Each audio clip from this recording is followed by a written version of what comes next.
विषय विज्ञान, गति का द्वितीय समीकरण सिद्ध करना।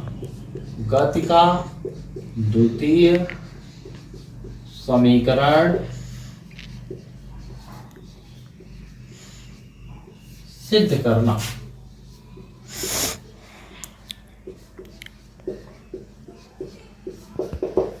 गति का द्वितीय समीकरण है s बराबर ut प्लस ऑफ स्क्वायर।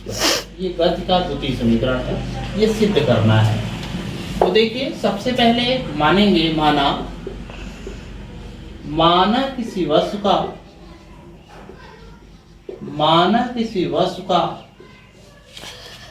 प्रारंभिक वेग बराबर, जिस वेग से कोई वस्तु चलती है उसे हम प्रारंभिक, जिस वेग से वस्तु चलना शुरू करती है उसे हम प्रारंभिक वेग कहते हैं। माना किसी वस्तु का प्रारंभिक वेग बराबर u, और जब वस्तु चलेगी तो अंत में उसका रुकेगी भी, तो जिस वेग से वह रुकना शुरू करती है वह उसका अंतिम वेग होता है। माना किसी वस्तु का अंतिम वेग बराबर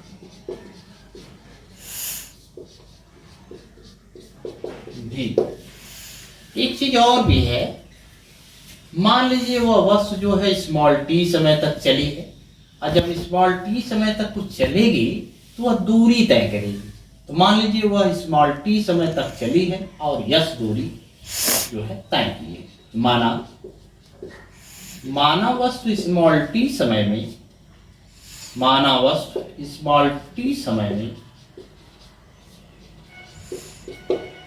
यस दूरी चली है।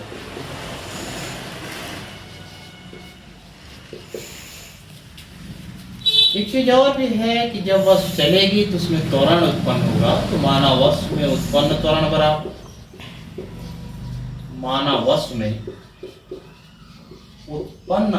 बराबर तो इस तरह से माना किसी वस्तु का प्रारंभिक वेग u है, माना किसी वस्तु का अंतिम वेग v है, माना वस्तु स्मॉल t समय में यस दूरी चलती है, और माना वस्तु में उत्पन्न त्वरण स्मॉल a है। देखिए, त्वरण बराबर होता है, पहले समझ लीजिए, त्वरण बराबर होता है वेग परिवर्तन। त्वरण बराबर वेग परिवर्तन, अर्थात ये त्वरण बराबर होता है किसी वस्तु के वेग में एक सेकंड में जितना परिवर्तन होता है उसे त्वरण कहते हैं। तो यहाँ ध्यान दीजिएगा, गति प्रारंभ होने से गति प्रारंभ होने से एक सेकंड बाद का वेग, देखिए प्रारंभिक वेग u है और एक सेकंड बाद का वेग, तो किसी वस्तु के वेग में एक सेकंड में जितना परिवर्तन होता है वही त्वरण कहलाता है।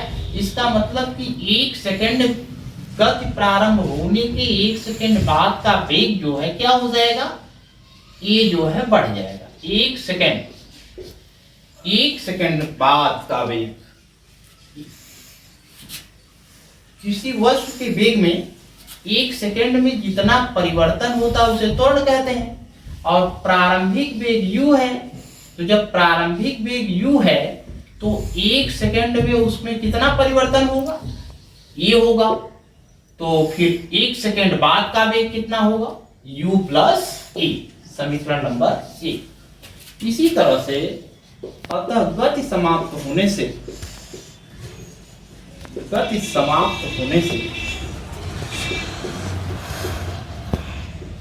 एक सेकंड पूर्व का वेग, एक सेकंड पूर्व का वेग बराबर क्या होगा। देखिए, गति समाप्त हो रही, इसका मतलब अंतिम वेग v है, और एक सेकंड पूर्व का वेग माने पहले का वेग माने घटेगा, ये क्या करेगा, घटेगा -a। ठीक, बाद का पूछेगा तो जुड़ेगा, और पूर्व का पूछेगा तो ये घटेगा। अतः औसत वेग बराबर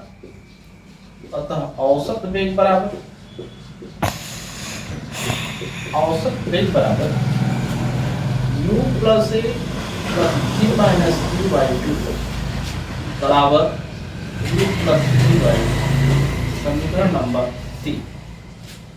यहाँ तक लिखने के बाद आगे लिखेंगे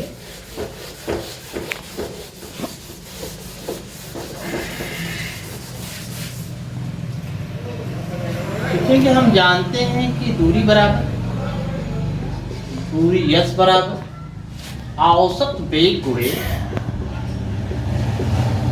औसत वेग गुणे समय। तो औसत वेग कितना है u प्लस वी बाई 2 गुणे समय स्मॉल टी। देखिए स्मॉल टी से यहाँ कुछ नहीं माने गुणा है, गुणा कर दीजिए u में t का गुणा करेंगे ut प्लस v में t का गुणा करेंगे vt बाई 2।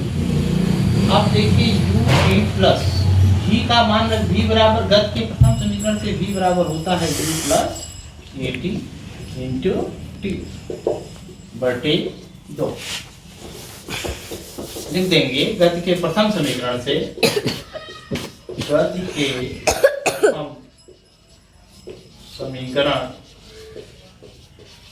से v बराबर u प्लस at, तो फिर बराबर होगा ut प्लस u का गुणा t में करेंगे ut प्लस at में t का गुणा करेंगे at स्क्वायर बाई 2 बराबर ut में ut जोड़ देंगे आएगा 2ut plus at square by 2, 2 से 2 कट जाएगा आएगा ut प्लस यहाँ 1 है तो 1/2 at स्क्वायर।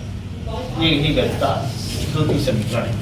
तो इस तरह से गत का द्वितीय समीकरण s बराबर ut plus of at square, जहाँ s बराबर वस्तु द्वारा स्मॉल t समय में चली गई दूरी है, u वस्तु का प्रारंभिक वेग है और a जो है वस्तु में उत्पन्न जो है त्वरण है।